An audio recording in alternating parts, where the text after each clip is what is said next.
60,000 लोगों को निकाल रहा अमेरिकी रक्षा विभाग, एलन मस्क करवा रहे छटनी। अमेरिका रक्षा विभाग में 50,000 से 60,000 असैन्य नौकरियों में कटौती की जा रही है। अब तक 21,000 कर्मचारियों ने स्वैच्छिक इस्तीफा योजना स्वीकार कर ली है। रक्षा विभाग का लक्ष्य 90,000 कर्मचारियों में से 5 से 8% की कमी करना है।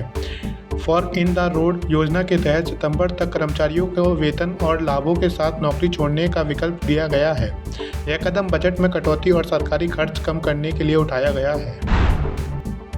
9 महीने बाद पृथ्वी पर लौटे सुनीता विलियम्स और वुच विल्मोर। नासा के अंतरिक्ष यात्री सुनीता विलियम्स और वुच विल्मोर 9 महीने बाद सफलतापूर्वक पृथ्वी पर लौट आए। उनके साथ 2 अन्य अंतरिक्ष यात्रियों को भी सुरक्षित लैंडिंग हो चुकी है। सुनीता और वुच केवल 8 दिनों के मिशन पर गए थे, लेकिन यान की खराबी के कारण उन्हें 9 महीने तक अंतरिक्ष में रहना पड़ा। इस दौरान उन्होंने अद्भुत सहनशीलता का परिचय दिया। अब उन्हें पृथ्वी पर सामान्य जीवन में लौटने की चुनौतियों का सामना करना पड़ेगा, क्योंकि सूक्ष्म गुरुत्वाकर्षण और विकिरण का शरीर पर गहरा प्रभाव पड़ता है।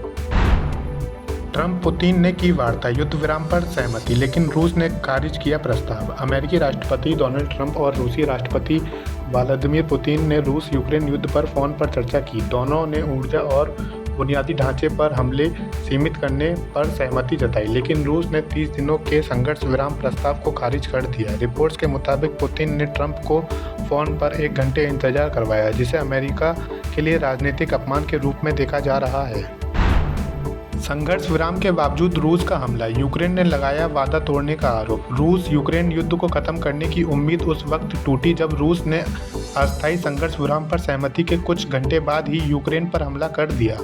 अमेरिकी राष्ट्रपति डोनाल्ड ट्रंप और रूसी राष्ट्रपति पुतिन की बातचीत के बाद रूस ने 30 दिन के युद्ध विराम पर सहमति जताई थी, लेकिन यूक्रेन के राष्ट्रपति जेलेंस्की ने रूस पर शर्तों के पीछे हटने का आरोप लगाया। यूक्रेनी वायुसेना के अनुसार रूस ने 145 ड्रोन दागे, जिनमें से 72 को मार गिराया गया। ट्रंप की नई बयानबाजी, कनाडा को बताया बुरा देश, 51वां राज्य बनाने की इच्छा जताई। अमेरिकी राष्ट्रपति डोनाल्ड ट्रंप की नाराजगी कनाडा को लेकर बढ़ती जा रही है। उन्होंने पड़ोसी देश को बुरा देश करार दिया और कहा कि कनाडा काम करने के लिहाज में सबसे खराब देशों में से एक है। इससे पहले भी ट्रंप कनाडा पर ज़्यादा टैरिफ लगा चुके हैं और उसे अमेरिका का 51वां राज्य बनाने की इच्छा जाहिर कर चुके हैं। प्रधानमंत्री जस्टिन ट्रूडो पर निशाना साधते हुए उन्होंने गवर्नर ट्रूडो कहा। कनाडा ने इस बयान पर आपत्ति जताई है। Thank you so much for watching this video. Don't forget to like, comment, share, and subscribe.